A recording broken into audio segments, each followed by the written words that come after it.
네, 이제 우리 8월의 둘째 주일 예배 드립니다.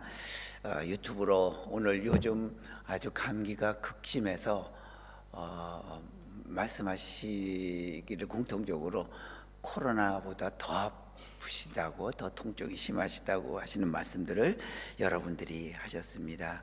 오늘 정근업 집사님, 김사라 집사님, 또 김윤자 권사님 아주 감기가 심하셔서 아마 유튜브로 시청하실 것입니다. 속히 회복되시기를 기도드리겠습니다. 이제 우리 다 함께 묵상하심으로 주일 예배 하나님 앞에 드립니다.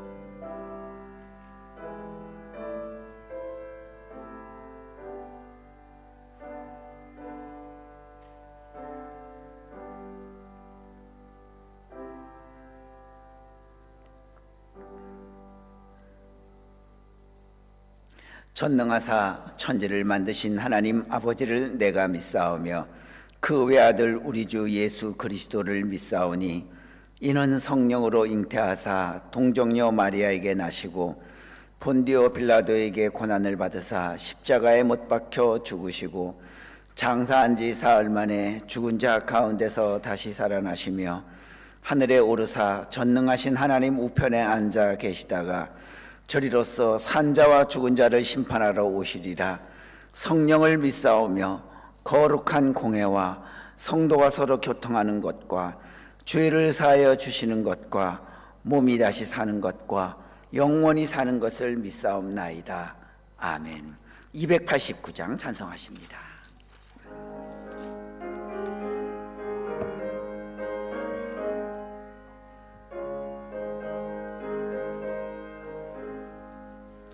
주 예수 내 맘에 들어와 계신 후 변하여 새 사람 되고 내가 늘 바라던 참빛을 찾음도 주 예수 내 맘에 오심 주 예수 내 맘에 오심 주 예수 내 맘에 오심 물밀듯 내 맘에 기쁨이 넘침은 주 예수 내 맘에 오심 주 예수 내 맘에 들어와 계신 후 망령된 행실을 끊고 머리털보다도 더 많던 내 죄가 눈보다 더 이어졌네 주 예수 내 맘에 오시 주 예수 내 맘에 오심 물밀듯 내 맘에 기쁨이 넘침은 주 내 맘에 오심 내 맘의 소망을 든든히 주 예수 내 맘에 오심 의심의 구름이 사라져 버림도 주 예수 내 맘에 오시 주 예수 내 맘에 오시 주 예수 내 맘에 오시 물밀듯 내 맘에 기쁨이 넘침은 주 예수 내 맘에 오심 사망의 음침한 골짜기 가다가 밝은 빛 호련히 보고 저 멀리 하늘 문 환하게 보임도 주 예수 내 맘에 주 예수 내 맘에 오시 주 예수 내 맘에 오시 물밀듯 내 맘에 기쁨이 넘치문 주 예수 내 맘에 오시 내가 저 천성에 올라가 살기는 주 예수 내 맘에 오시 천성에 올라가 주님을 뵈리니 그 기쁨 비길 데 없네 주 예수 내 맘에 오심 주 예수 내 맘에 오심 물밀듯 내 맘에 기쁨이 넘치문 주 예수 내 맘에 오심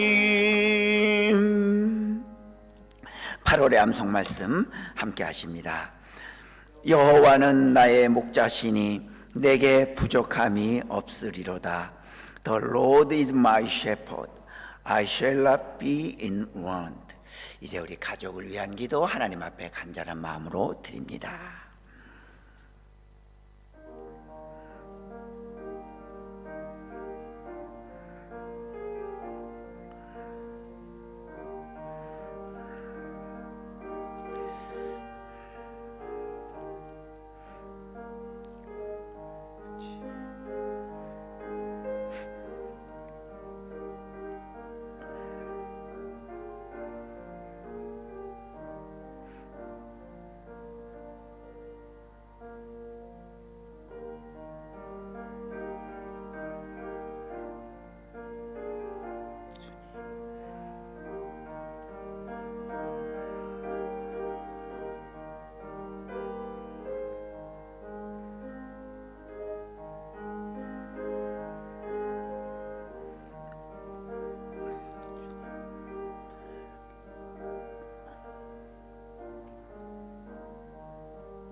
거룩하신 하나님, 우리 가족 한 사람 한 사람 이름을 하나님 앞에 올려드렸습니다. 그들의 형편, 그들의 앞날, 그들의 계획, 그들의 믿음과 건강 모두 우리 하나님께서 선한 길로 인도하여 주셔서 저들이 시냇가에 심겨진 나무처럼 축복의 삶, 열매가 풍성한 삶이 되도록 주님 꼭 인도하여 주시옵소서. 저희들은 부모된 모습으로, 할아버지 할머된 모습으로 끊임없이 기도하겠사오니 저희들의 기도 들으시고 저희들의 응답은 저희들 삶 위에 하나님께서 허락하여 주시옵소서. 예수님의 이름으로 기도하옵나이다. 아멘. 이제 우리 준비된 헌금 하나님 앞에 드립니다.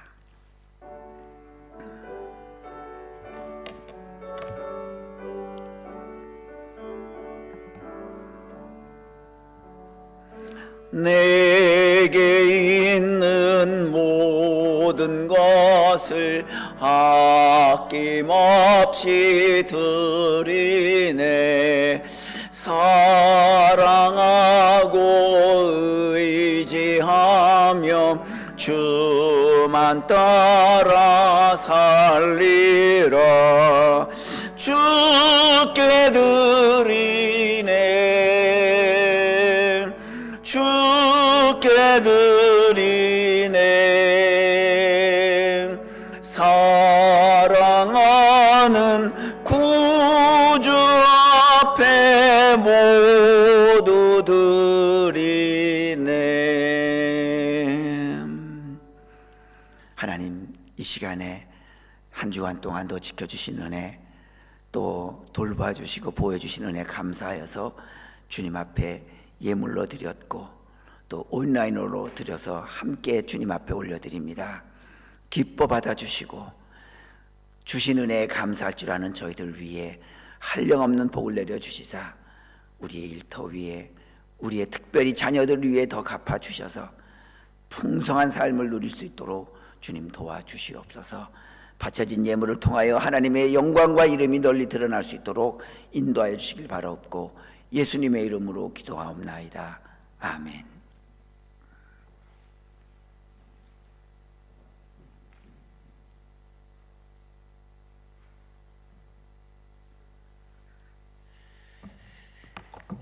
네, 교회 소식 몇 가지 알려드립니다. 우리 올 한 해 함께 사복음서 순서대로 우리 지난번에 나눠드린 그 모습 그대로 잘 우리가 찾아가면서 예수님이 어떤 순서를 밟아가면서 사역을 하셨는지 우리가 잘 한번 성경을 통해서 공부하면 도움이 되시리라 믿습니다. 수요기도회 우리 줌으로 함께합니다. 요즘 아주 감기가 심해서 교우들 가운데 힘들게 지금 감기 회복을 기다리고 계신 분들 계십니다. 우리 위해서 꼭 기도해 주실 수 있기를 부탁드립니다. 네, 이제 이 타이카 아직 못 왔죠? 아직 안 왔죠? 예. 582장 우리 찬송 함께 하십니다. 우리 이번 주간에는 우리 고국에 광복절이 있는 주간입니다. 우리나라를 생각하면서 한번 우리 582장 찬송하십니다.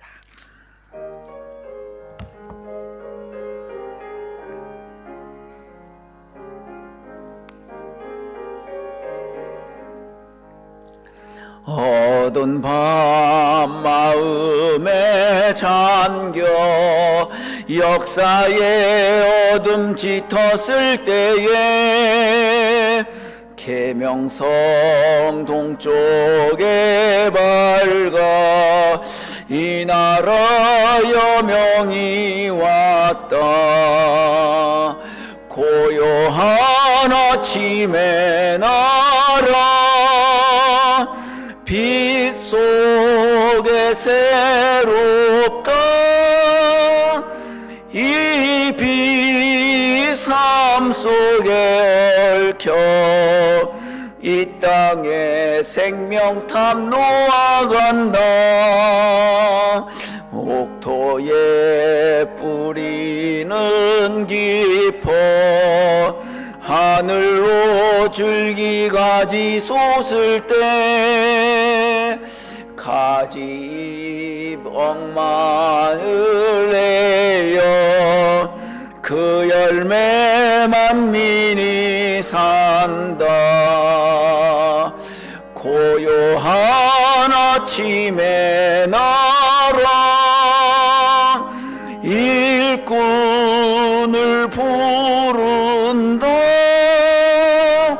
하늘 씨앗이 되어 역사의 생명을 이어가리. 맑은 샘 줄기 용솟아 거칠은 땅에 흘러 적실 때 기름진 푸른 벌판이 눈앞에 활짝 트인다. 고요한 아침에 나라 새 하늘 새 땅은 길이 꺼지지 않는 인류의 횃불 되어 타거라. 오준기 성도님 기도 인도해 주시겠습니다.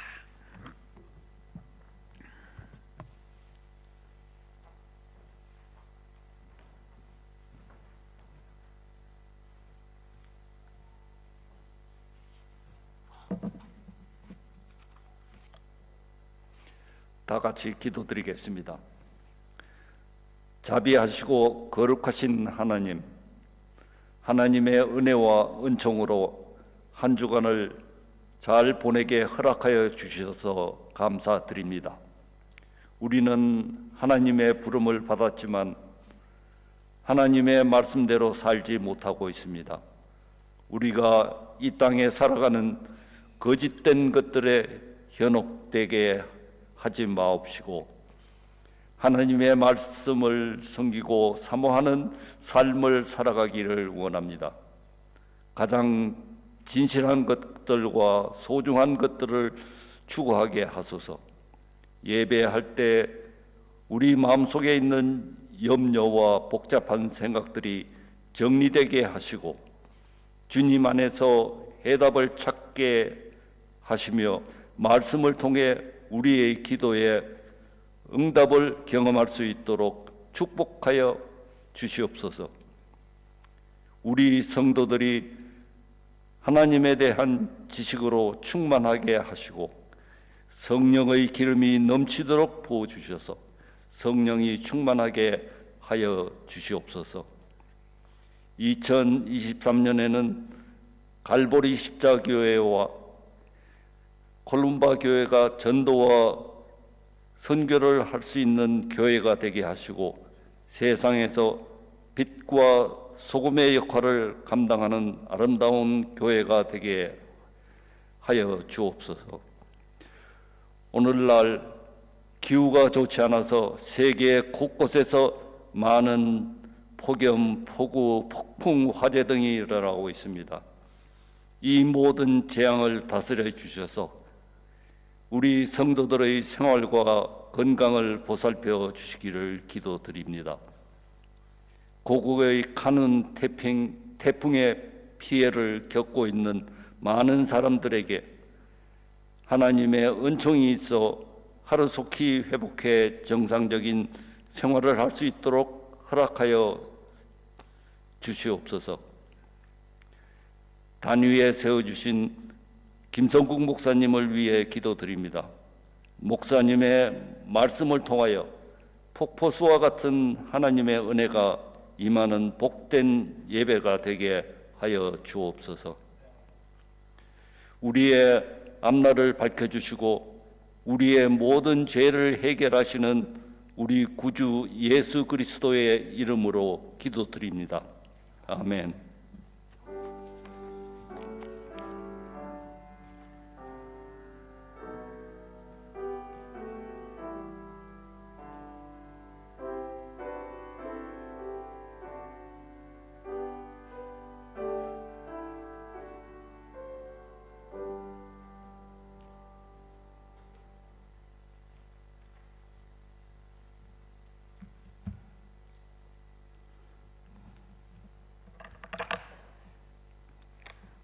오늘의 말씀은 창세기 12장 1절부터 3절입니다.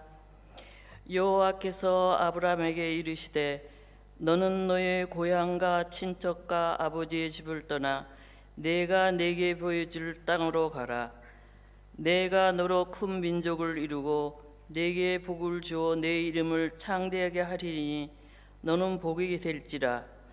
너를 축복하는 자에게는 내가 복을 내리고 너를 저주하는 자에게는 내가 저주하리니 땅의 모든 족속이 너로 말미암아 복을 얻을 것이라 하신지라. 아멘.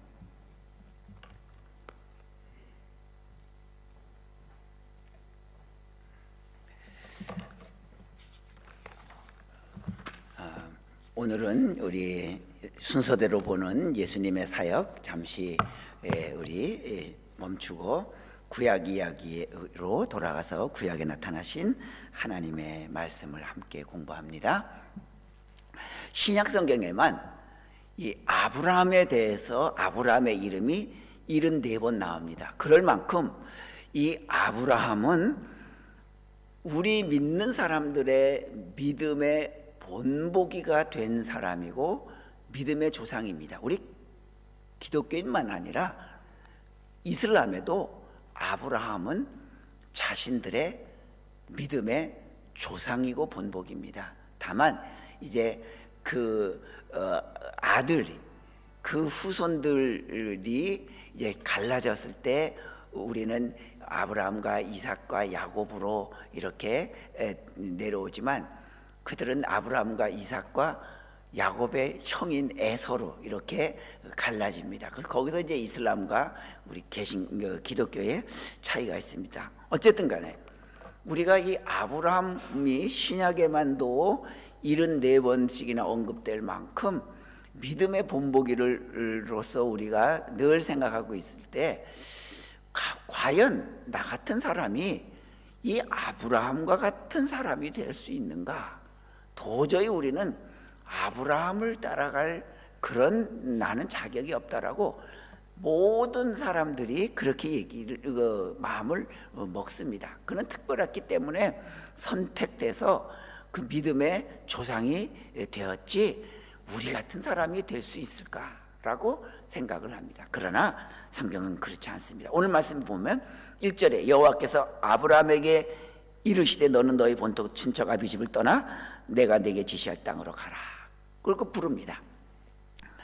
여기에 보면 하나님이 아브라함을 부르실 때는 두 가지 특징이 있습니다.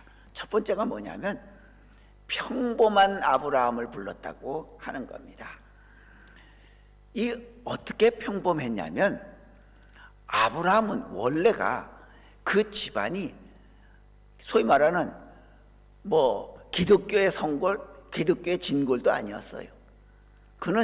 그의 부모는 소위 말하는 전설에 의하면 우상 장수라고도 하지만 성경엔 분명히 나와 있습니다. 여호수아 24장 2절 말씀에 보면 여호수아가 이제 가나안 땅 입성을 앞두고 모세가 죽고 나서 말을 합니다. 백성들을 모아놓고 얘기를 합니다. 여호수아가 백성에게 이르되 이스라엘의 하나님 여호와께서 이같이 말씀하시기를 옛적에 너희의 조상들 곧 아브라함의 아버지 나홀의 아버지 데라가 아브라함의 아버지 데라가 강 저쪽에서 거주하며 다른 신들을 섬겼으나 그랬습니다. 생각해보라. 너희 조상이라고 믿는 아브라함의 아버지는 그 집안은 대대로 우리가 건너온 이것이 아니라 강 저쪽에서 이미 하나님이 아닌 우상을 만들어 파는 그런 우상을 섬기던 자였다. 그러니 너희들 이 땅을 선택해라.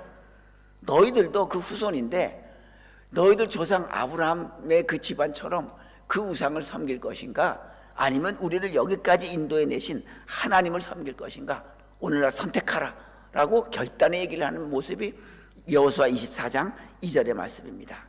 이렇게 아브라함뿐만 아니라 아브라함의 그 위조상들까지도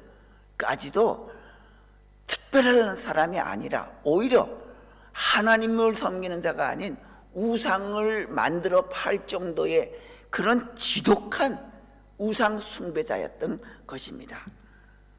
그런데 하나님의 부름으로 그가 믿음의 본보기가 되고 믿음의 조상이 되었습니다. 그러니까 우리가요 이 성경에서 하나님께서 아브라함을 그 아들 이삭도 바칠 만큼 그런 훌륭한 믿음이 있으니까 아브라함을 믿음의 본보기로 삼았지, 그렇게 생각해서는 안 됩니다. 하나님은요 이 아브라함을 통해서 이 신약을 신약과 구약을 통해서 아브라함을 보여주려고 하는 것이 아니라 아브라함과 함께 하시는 하나님을 보여주시려고 하는 것이죠. 아브라함을 보여준다고 하면 아브라함은 우리보다도 훨씬 못해요. 우상을 섬기는 사람이었어요. 아니요, 우상을 돌 조각이든지 뭐 나무 조각이든지 그걸 파가지고 팔던 사람이었어요. 그런데 하나님은 그런 아브라함을 보여주려고 하는 것이 아니라 그런 아브라함도 하나님이 함께 하시면 이렇게 된다라고 하는 그 모습을 보여주시려고 하신 겁니다. 그래서 우리가 이 아브라함, 성경에서 아브라함을 읽을 때는요, 아브라함을 읽는 것이 아니라 아브라함과 함께 하시는 하나님을 읽어야 합니다. 그래서 누구라도 대단한 믿음이 아니더라도, 처음엔 아무것도 아니더라도 하나님이 함께 하신다고 하면 그는 그 집안에, 그 가문에, 그 가족에 복의 근원이 될 수 있다고 하는 것을, 넉넉히 복의 근원자가 된다고 하는 것을 보여주시는 거예요. 언제 한번 제가 말씀드린 것 같아요. 여러분들 운동회 때, 어릴 때 운동회 때 달리기 할 때 두 종류예요. 하나는 빠른 속도로 누가 빨리 100m를 끝나 뭐 이렇게 빨리 달리는 게 있고, 하나는 쪽지 찾아가지고 달리기. 쭉 가다가 쪽지 있으면 주워가지고 그 글씨 써 있는 뭐 할아버지하고 달리기, 교장 선생님하고 같이 달리기, 뭐 그런 거 있잖아요. 자, 그런데 가만 보세요. 이 속도를 내서 달리는 거는 빠른 사람이 이기지만 그 쪽지를 주워서 그 주인공을 찾아서 달리게 하는 것은 아무리 내가 빨랐더라도요, 그 주인공을 만나지 못하면 아무리 빨리 가도 꼴찌로 들어와요. 그런데 지금 조금 늦게 갔어요. 제일 늦게 갔어요. 그런데 쪽지를 펼치는 순간 제일 앞에 앉아 계시는 교장 선생님하고 같이 달리기, 그러면 그 애가 1등이에요. 바로 앞에 앉아 계시는 분이니까, 본부석에 앉아 계시는 분이니까. 바로 마찬가지입니다. 우리 인생도 누구를 만나느냐가 중요하듯이 우리 신앙도 주님을 만나는 것이 제일 중요합니다. 예수님을 만나면, 내가 만나지 못하면 내 인생 조건이 아무리 우수해도 그의 인생은 마지막엔 꼴찌예요. 그러나 비록 세상에서는 내가 좀 뒤처져서 달릴지라도 내 인생에서 주님을 만난다고 하면 아브라함처럼 이제 나는 복덩이가 되는 거예요.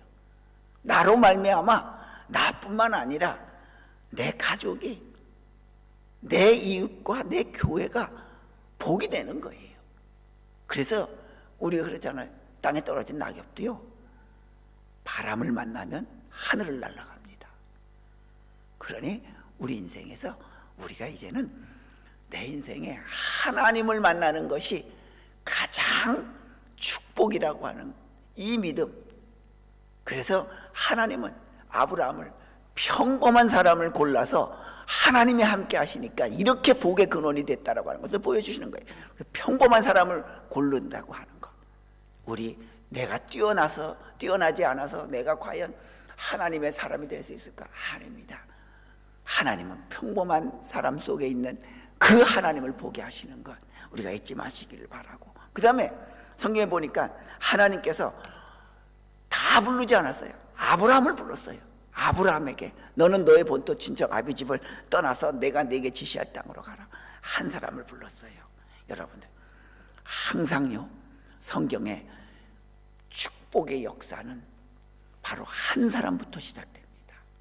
자, 예를 들면 어떤 집에, 믿지 않는 집에 하나님께서 한 사람을 믿게 했어요. 그런데 그 집에서 반대가 굉장히 심해요. 완강하게 반대해요. 그때 그 믿게 된 사람이, 그래, 우리 가족들이 다 반대하니까 조금 쉬었다가 온 가족들이 다 동의하면 그때 가서 내가 믿자, 그때 가서 교회 다니자. 그렇게 되면요, 그 집은 절대로 구원의 역사가 일어나지 않아요. 그런데 반대로 한 사람을 불렀어요. 그런데 완강하게 반대하지만 그 한 사람이 예수 믿고 나서 그 삶이 얼마나 축복된 삶인지 자기가 스스로 변화된 삶을 보여줘요. 나로 인해서 가족들이 용기를 얻게 돼요. 그 가족들에게 힘이 되고 격려가 되고 하는, 가족들이 안정 취하게 되고 그런 걸 보여줘요. 그렇게 되면 어떻게 해요? 야, 예수 믿으니까 저렇게 되는구나, 저렇게 변화가 되는구나. 그래서 한 사람 한 사람이 변화되는 거예요. 하나님은요, 꼭 반드시 먼저 한 사람부터 선택해서 그 모습을 바꿔준다고 하는 것. 여러분, 그러므로 나 한 사람이 중요합니다. 내가 하나님을 올바로 믿음으로 말미암아 내 가족이 축복의 가정이 되고요, 나 한 사람이 올바로 믿음으로 말미암아 우리 교회가 축복이 되는 것, 우리가 잊지 마시기 바랍니다. 자, 그러면서 이제 하나님께서 말씀하십니다. 너는 너의 고향 친척 아비 집을 떠나라. 사실 우리가 이 지구 세상에서 가장 인간의 정이 끈끈하게 맺혀 있는 곳이 가족입니다. 그런데 하나님은 이곳을 떠나래요. 왜 그랬을까요? 자, 그 이유가 몇 가지 있습니다. 첫 번째가 그 가족을 떠나라, 가장 그 인간적인 정이 끈끈하게 맺혀 있는 가족을 떠나라고 하는 것은 하나님을 방해하는 인간의 정이라고 하면 그 정을 끊으라고 하는 거예요. 하나님을 방해하는 정이라고 하면. 그래서 사도 바울이 말합니다. 갈라디아 5장 24절에 그리스도 예수의 사람들은 육체와 함께 그 정과 욕심을 십자가에 못 박았느니라 그랬어요. 자, 뭐냐면 예수 믿는 사람들은 그 육체와 함께 십자가에 뭘 받았냐면 정과 애정, 영어 성경에는 그 affection입니다. 애정과 함께 또 욕심, 영어 그 킹제임스 버전에는 lust입니다. 욕심입니다. 그러니까 affection과 애정과 lust, 욕심을 함께 못 받은, 십자가에 함께 못 박아 버린 사람들이 누구냐면 그게 그리스도인들이에요. 근데 가만히 생각해 보세요. 우리가요, 욕심은 십자가에 못 박아버리기 쉬워요. 왜요? 욕심은 욕심이 잉태한 즉 죄를 낳고 죄가 장성해서 사망을 낳는다고 하잖아요. 늘 성경에서 읽었고 가르침 받았기 때문에 그래, 욕심, 탐욕 이건 죄야, 그래서 이걸 버려야 돼 하면서 우리는 그게 죄라는 걸 알기 때문에 쉽게 못 박아요. 십자가에다 걸어놓을 수 있어요. 그런데 정은 아니죠. 정은요, 어떻게 보면 이게 죄라고 느끼기가 어려워요. 이걸 뭘로 느끼냐면 사랑으로 느껴져요. 그렇죠? 정이 많은 사람, 우리는 사랑이 많다라고 느껴지잖아요. 그런데 그 정이 어떤 정이냐? 내가 하나님을 믿는데 방해가 돼요. 올바로 믿는데 방해되는 것뿐만 아니라 올바로 믿는 데가 방해가 되는 정이 있어요. 제가 목회하면서 한국에서 10년 동안 목회하면서 많이 절실히 느낀 게 인간의 정이라고 하는 것이 얼마나 따뜻하고 좋은가 하면 반대로 그 인간의 정이 얼마나 사람을, 그 상대방을 하나님을 올바로 믿지 못하게 곁길로 가게 하는가. 열심히 교회는 다니게 하지만 저건 믿는 게 아닌데 라는 그런 느낌을 굉장히 많이 받았어요. 자, 한 사람은 부자예요. 돈도 많아요. 한 사람은 없어요. 배움도 짧아요. 그런데 굉장히 부자가 가난한 사람, 어려운 사람을 굉장히 도와주고 세상에서는 친구가 될 만한 그런 관계가 안 돼요. 뭐 학력으로 봐서나 뭐 이런 그 가진 걸로 봐서. 그런데 교회에서 굉장히 가까이 해줘서 친구처럼 돼요. 그러면요, 자연히 이 도움을 받는 자는요 무조건 이쪽 편이에요. 무조건 이쪽 편이에요. 콩으로 뭐 밭으로 매주 쓴다 그래도 그건 맞아요. 그러다 보니까 이 사람은 내 믿음이 올바로 가고 있는지 아닌지를 판단할 능력조차도 잊어버려요. 나의 모든 기준은 이쪽 사람이에요. 성경도 아니고 하나님도 아니에요. 이게 바로 정의예요. 하나님께서 아브라함에게 너의 본토 친척 아비 집을 떠나라고 하는 거는 그 아비와의 관계를 끊으라는 게 아니라, 내가 하나님을 올바로 믿는데 그 믿음을 방해하는 정이 있다고 하면 그 정을 끊으라고 하는 거예요. 그런데 많은 사람들이 그 정을 차마 못 끊어요. 내가 그 정을 끊으면 내가 외톨이가 되지, 나에 대해서 또 미워하겠지, 미움받는 게 싫은 거예요. 바로 하나님께서는 아브라함에게 진실된 그리스도인이 되려고 하면 그것을 끊어야 한다. 그래서 가만 보면요, 뭔가 교회 말썽을 일으키고 뭐 어렵게 하고 이런 사람들은요 항상 무리가 지어져 있어요. 그런데 정말 진실되게 믿는 사람은 무리 안 지더라고요. 그런 사람들은 혼자서도 묵묵히 예수님 잘 믿더라고요. 여러분, 우리 잊지 마십시다. 우리는 하나님 앞에 방해되는 거라고 하면, 내 믿음을 올바로, 이제 우리가 이 땅에서 살면 얼마나 더 우리가 더 살 수 있겠어요.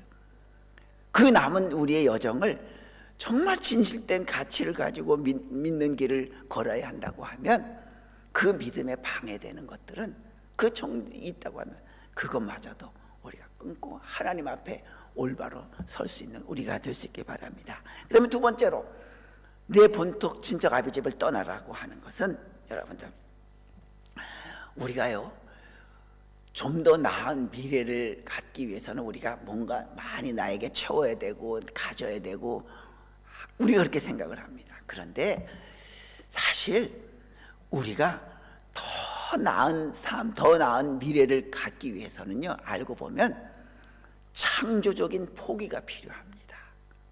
뭔가 포기가 필요해요. 한때, 지금 뭐 벌써 오래돼서 한 20-30년 됐죠. 스펜서 존스가 쓴 누가 내 치즈를 옮겼을까라고 하는 책이 한때는 굉장히 가볍게 쓰여진 책인데, 그 안에 있는 내용이 아주 심오해서 굉장히 베스트셀러가 된 책이 있습니다. 거기에는 두 마리의 생쥐와 두 마리의 꼬마가 이렇게 나와요. 다 이제 비유지요. 이제 그 창고 안에 그 두 마리 생쥐와 두 마리 어린아이가 치즈를 찾으러 그 미로를 다니는 거예요. 그러다가 그 창고 안에 어느 방에서 치즈가 가득 쌓여 있는 그 방을 발견했어요. 그 방 호수가 C예요. 그 C의 이름이 C가 뭐냐면 커런트예요. 현재라고 하는 방이에요. 자, 그런데 그 생쥐들은요, 그 가득 찬 치즈를 보고 좋아하지만 그것을 놔두고도 또 미로를 계속 찾아다니면서 어디에 치즈가 있을까 계속 알아둬요. 그러나 이 두 꼬마는 이 방에 그 창고 C에 그 치즈가 너무 많으니까 미래는 생각 안 하고, 이게 언제 떨어질까, 이게 언제 없어질까 하면 그 걱정 없이 매일같이 그 치즈를 먹어요. 그렇지만 생쥐들은 계속 다른 미로를 찾아다니면서 치즈방을 찾아내요. 그런데 어느 날 그 치즈가 다 먹었어요. 그러니까 그 생쥐 두 마리는 과감하게 자기들이 그 치즈가 많을 때도 다른 방에 혹시 더 치즈가 있을까 하고 찾아낸 그 방들을 알기 때문에 쉽게 옮겨가요. 그러나 그 꼬마 두 어린이는 당황해요. 이제 뭘 먹어야 될지. 그게 바로 누가 내 치즈를 옮겼을까라고 하는 그 내용입니다. 여러분, 사람들은요 누구나 자기 마음속에 치즈가 누구든지 다 있어요. 그런데 어느 날 그 치즈가 사라져 버릴 수 있단 말이죠. 그런데도 내가 이 치즈는 언젠가는 사라진다라고 하는 것을 깨닫지 못하고, 내 안에 치즈가 이만큼 있기 때문에 내 삶은 이 치즈 영원할 것이다라고 생각합니다. 여러분들, 우리는요 이 땅에 있을 때 내 안에 있는 치즈가 언젠가는 사라진다고 하는 것을 빨리 눈치채고 그 다음부터는 그 두 마리의 생기처럼 다른 치즈, 그건 뭐예요? 하늘나라에 있는 새로운 치즈를 우리가 빨리 찾는 거예요. 자, 그렇기 때문에 현재 우리는 내가 가지고 있는 것에다가 더 얹고 있어야 내가 풍요로운 삶이 된다는 것이 아니라 내가 신앙생활에 무엇을 포기해야 내 믿음의 생활이 더 풍성해질까라고 하는 그 창조적인 포기가 바로 있어요. 내가 의지하던 것, 이런 것들이 내 삶의 모든 조건이 아니다라고 하는 것을 빨리 포기할 줄 알아야 다음 것을 내가 미리 준비한단 말이죠. 자, 우리 가구 중에서 비싼 가구가 뭡니까? 원목 가구지요. 원목 가구는 뭔가 이렇게 대거나 뭐 구멍을 파고 뭐 못질하고 그런 가구가 아니잖아요. 그 하나 가지고, 통나무 하나 가지고 그걸 잘 깎아서 하나로 만든 게 원목 가구잖아요. 그래서 무겁고 비싸잖아요. 제일 비싸잖아요. 마찬가지입니다. 우리도 내 안에서 내가 포기할 거 포기하고 깎아낼 거 깎아낼 때 비로소 우리는 새로운 귀중한 존재가 된다고 하는 겁니다. 우리 인격 그렇죠. 세월이 지나가면 인격도 그만큼 저절로 성숙해지면 얼마나 좋아요. 그런데 그렇지 않잖아요. 오히려 세월이 지날수록 자꾸만 무뎌져요. 우리의 성품은 자꾸만 무뎌져요. 신앙생활도 마찬가지입니다. 신앙생활을 하면 할수록 내 신앙이 더 심오해지고 깊어진다고 하면 얼마나 좋을까요? 그런데 뜻밖에도 오랜 신앙생활을 하면 할수록 뭐가 생기냐면 자꾸만 고정적이고 편협함만이 자꾸만 나에게 생겨요. 자꾸만 남아요. 그래서 뭔가 오래 신앙생활을 하면 할수록 새로운 것을 받아들이는 것은 굉장히 어려워요. 언제 먼저 말씀드린 것 같아요. 제가 전도사 시절만 해도 교회에서 기타 치면 혼났어요. 장로님들이요, 불경건하게 교회에서 무슨 기타를 치냐고요. 드럼은 생각조차도 안 냈어요. 못했어요. 피아노만 유일하게 쳤어요. 근데 가만 생각해 봤어요. 그 당시에 피아노, 이런 바나 술집 가면 피아노 다 있었어요. 그 기타는 딴따라나 술집에만 가서 치는 건 줄 알았어요. 피아노는 술집에 없나요? 이렇게 고정적이었어요. 그런데 어느 날 다 바뀌었죠. 기타 없고, 요즘 제가 한국에서 이렇게 드라이브 다니면서 시골 교회를 보면 뛰면 들어갑니다. 그 시골에 조그만 교회 가서, 아무도 없는 교회 가서 들어가 보면 재밌어요. 여기에서 정말 순수하게 신앙생활하는 할머니, 할아버지 권사님들이 계시다고 하면 정말 마음이 뜨끈해져요. 새벽에 나와서 펼쳐놨던 그냥 성경책 그냥 두고 다녀요. 그분들은요, 무거우니까. 그런데 그런 시골에도 가면요, 드럼이 다 있어요. 드럼이 다 있어요.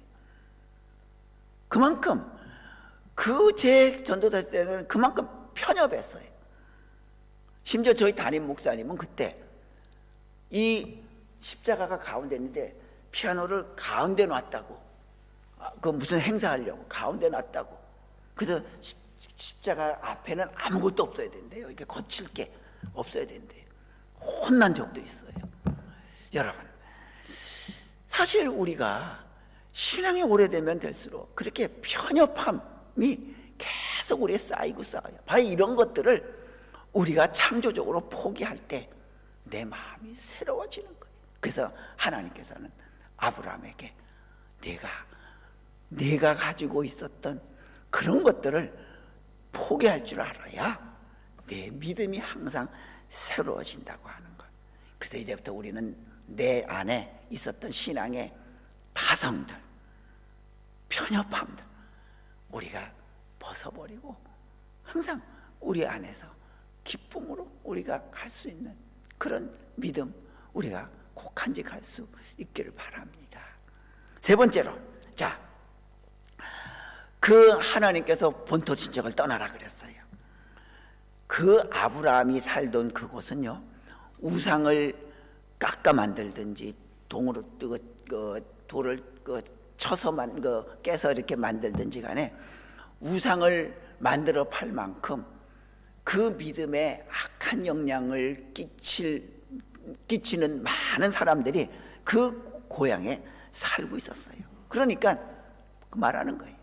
본토 친척을 떠나라고 하는 것은 내 신앙에 나쁜 영향을 미치는 사람들에게서 떠나라고 하는 거예요. 여러분들, 우리는 아까 제가 정을 얘기했죠. affection. 그것도 거의 같은 거예요. 떠나지 못해요.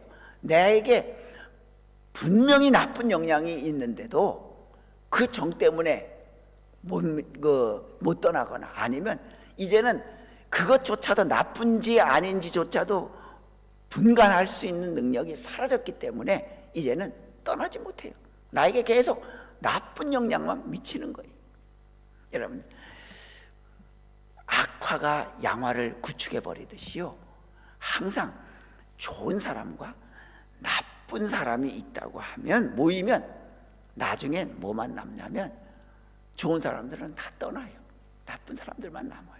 그게 악화가 양화를 구축하잖아요. 자, 우리나라는 프랑스의 저명한 철학자 사르트르가 있고요, 훌륭한 문인 까미가 있어요. 알베르 까미가 있어요. 자, 이 사람들은요, 독일 나치에 대항해서 아주 투쟁한 동지들이에요. 전쟁이 끝났어요. 그 당시 전쟁이 끝나고 나서 2차 대전이 끝나고 나서 프랑스의 지성인들은요, 대부분이 좌성향 사람들이었어요. 좌익편에 거의 다 기울었어요. 그래서 그 당시에 좌익편에 들지 않으면 이건 지성인이 아니었어요. 그런데 자, 이제 소련의 스탈린이 이제 막 일어나서 공산주의 체제를 이제 굳혀가요. 그런데 가만 보니까, 알베르 까미가 보니까 스탈린이 세운 이끌어가고 있는 공산주의 그 체제라고 하는 것이 이건 정말 비인간적이더라고요. 그래서 알베르 까미는요, 나는 이제 이 좌익 공산주의와 결별을 선언합니다. 그러니까 어떤 현상이 일어났냐면, 사르트르와 까미가 그렇게 가까웠는데 사르트르는요, 그 다음부터 만나지도 않아요. 모든 프랑스의 지성계가 까미를 공격하고 비난합니다. 자, 그러다가 1964년에 이 사르트르가 노벨 문학상을 수상하게 됩니다. 그런데 아시다시피 사르트르는 노벨 문학상을 거부하지요. 뭐 여러 가지 이유가 있어요. 그 중에 하나가 뭐냐면, 까미가 자기보다 7년 전에 먼저 노벨 문학상을 받았거든요. 까미가 받은 노벨 문학상을 나는 받지 않겠다. 저런 사람이 받은 노벨 문학상을 나는 안 받겠다. 거부해요. 여러분, 그러다가 우리가 아시는 그 헝가리의 민중 운동이 일어났잖아요. 뭐죠 그게? 헝가리의 수도가 뭐예요? 부다페스트?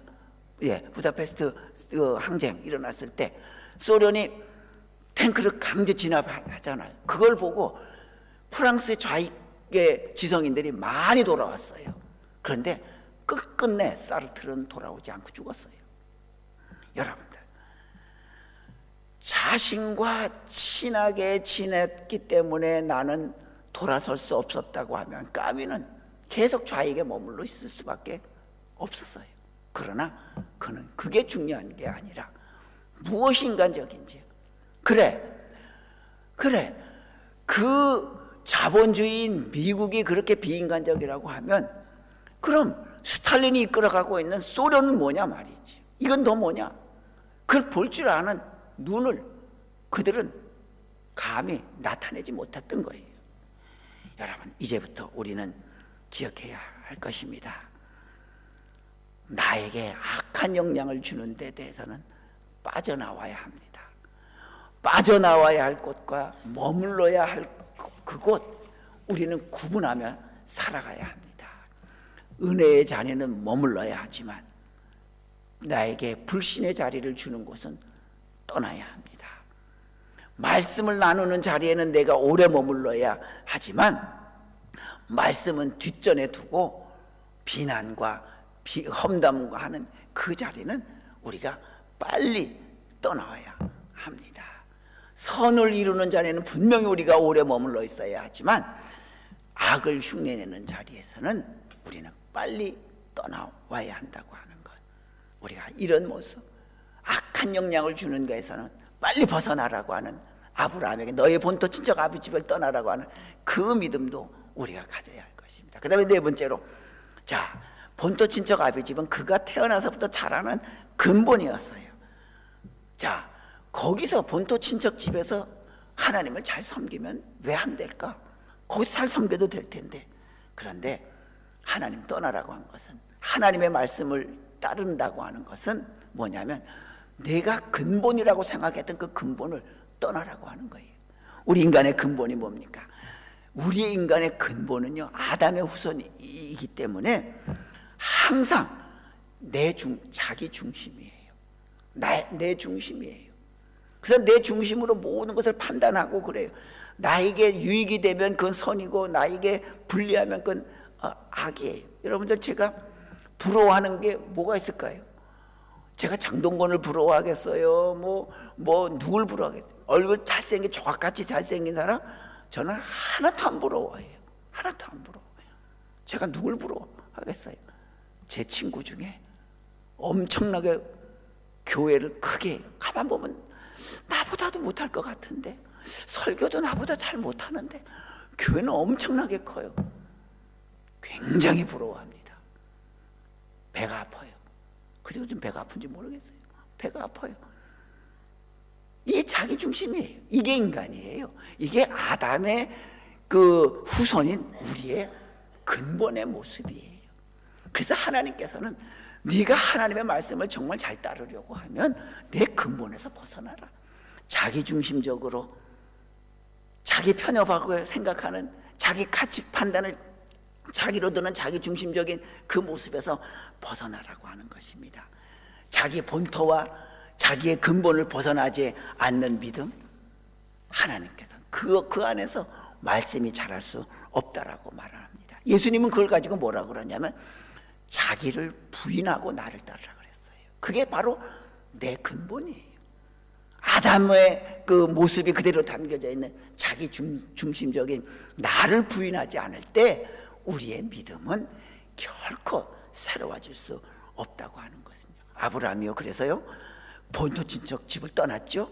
그래서 제일 먼저 하나님께서 해주신 것이 뭐예요? 이름을 바꿔줬어요. 아브라함에서 아브라함으로.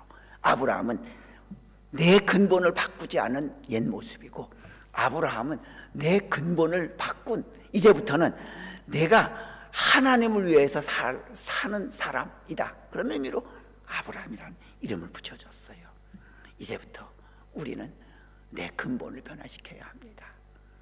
교회마다 여기 이 나라 자체가 문화가 그렇지만 한국에서는 교회를 변화시켜야 된다라고 하면 뭐부터 바꾸냐면, 그럼 우리도 교회를 새로 지읍시다. 교회를 크게 짓거나, 자, 우리 교회를 변화시켜 봅시다. 그러면 우리 그 직분자를 선출합시다. 좀 젊은 사람들로 직분자를 세웁시다. 또 직분자를 또 많이 세워요. 교회를 짓지는 못해도 아주 우리가 현대식으로 또 리모델링 합시다. 그래서 리모델링해서 교회 뒤에다가 큰 스크린, 교회는 요만한데요, 우리 교회만한데 스크린은 이만해가지고 거기다가 뭐가 나오냐면 설교할 때 목사님 얼굴을 크게 내요. 그러니까 얼굴에 이런 잡티까지 다 보여요.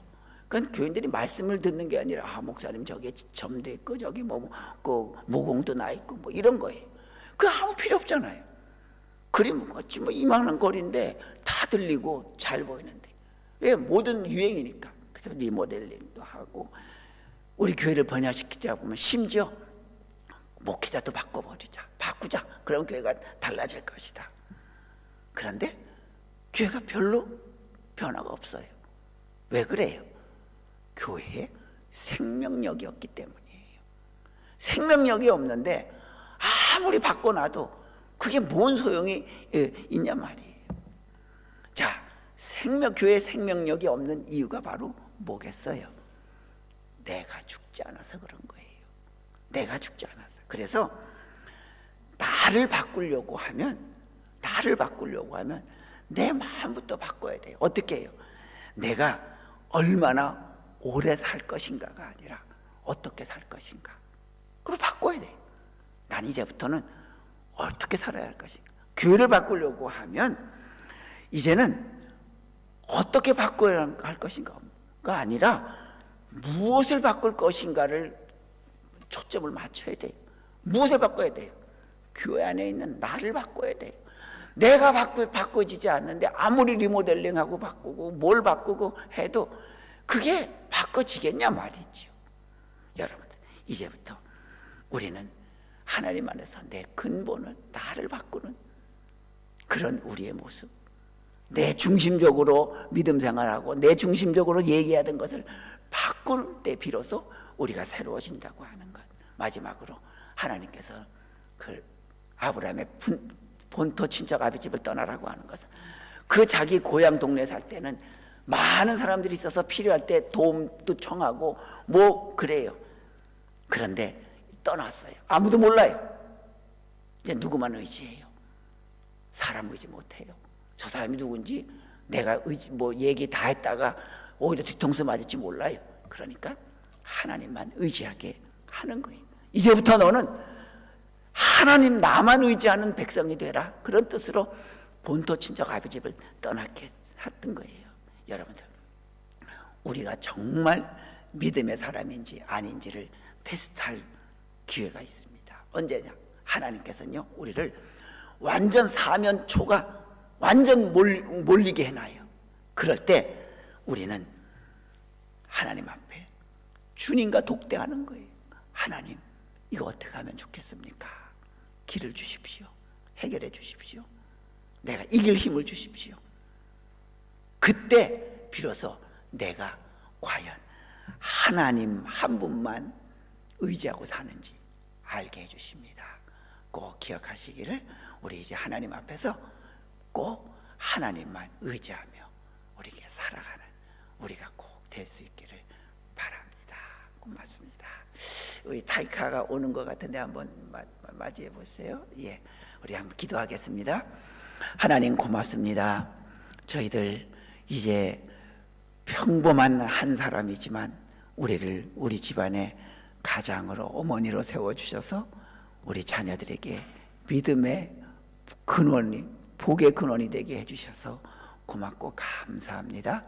이제 꼭 우리에게 하나님께서 함께하여 주셔서 우리로 인하여, 기도하는 우리로 인하여 우리의 가족이, 자녀 손들이 크게 복을 누리며 살아가도록 주님 도와주시고, 우리 교회로 인하여 뉴질랜드와 전 세계가 빛과 소금의 맛을 보며 살아갈 수 있도록 아버지 하나님 꼭 인도하여 주시고 지켜 주시옵소서. 예수님의 이름으로 기도드리옵나이다. 아멘. 예. 오늘은 우리 김경수 집사님, 조은희 권사님 손자가 이제 첫 돌을 맞이하여서 교회에 처음 왔는데, 우리 한번 좀 들어오라고 좀 얘기해 주세요. 우리 축하 찬송, 우리 한번 사진을 좀 비춰주시겠어요? 예, 찬양 한번 비춰주시겠어요? 예, 한번 축하 찬양 불러주겠습니다.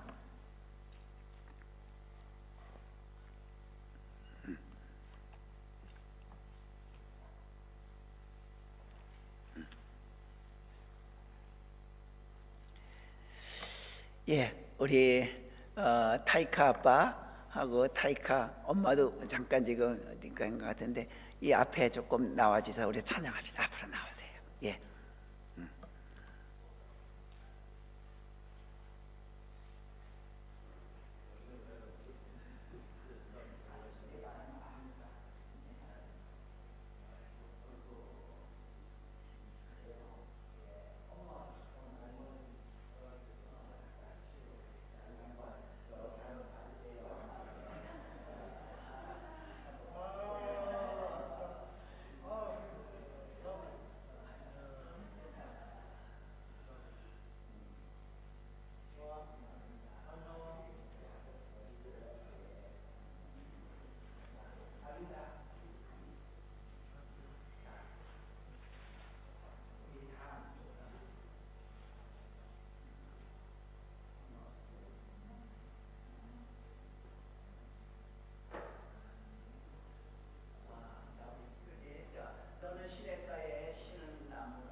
하나님께서 우리 김경수 집사님, 조은희 권사님, 또 귀한 우리 동현 군과 알리사를 만나서 귀한 가정을 이루게 하시고 1년 전에 타이카를 허락하여 주셔서 감사합니다.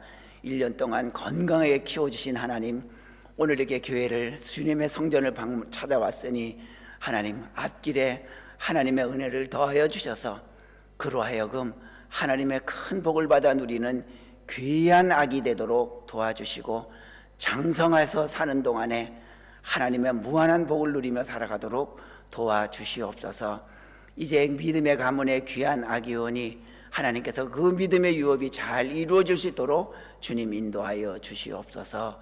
예수님의 이름으로 기도하옵나이다. 아멘. 자, 우리 박수로 한번 환영해 주시기 바랍니다. 감사합니다. 예, 제자리로 돌아가시기 바랍니다. 고맙습니다. 네. 우리 타이카 아빠는 아주 이 뉴질랜드에서 유명한 리코더 연주자입니다. 언제 한번 우리 교회에서도 아마 해줄 기회가 있을 겁니다. 제일이 다 함께 일어나셔서 우리 결단의 찬양 함께 하십니다.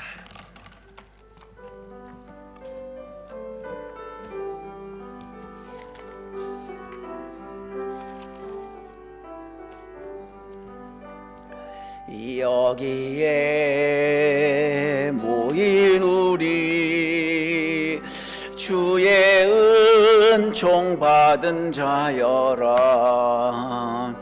주께서 이 자리에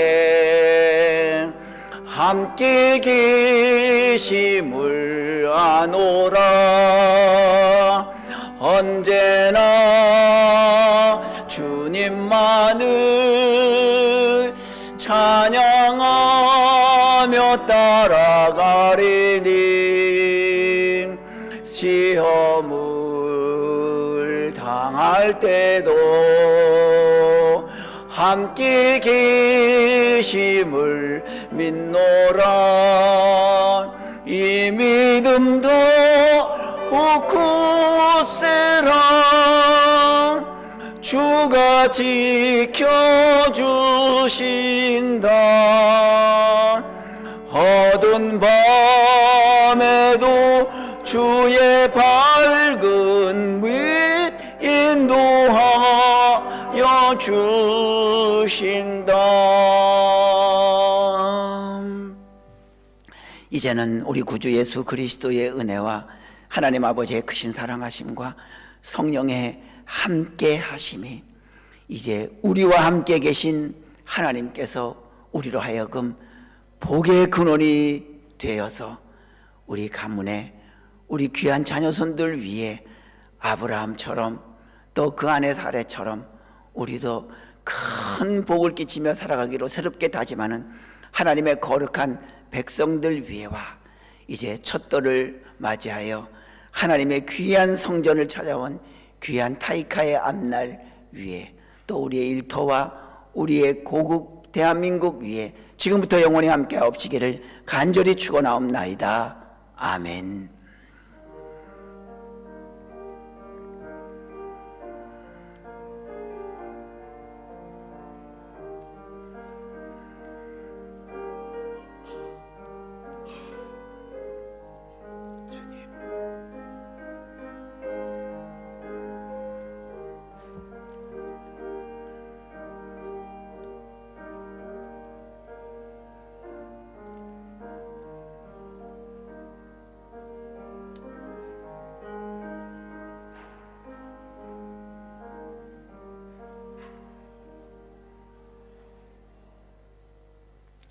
함께 우리 티타임 나누겠습니다.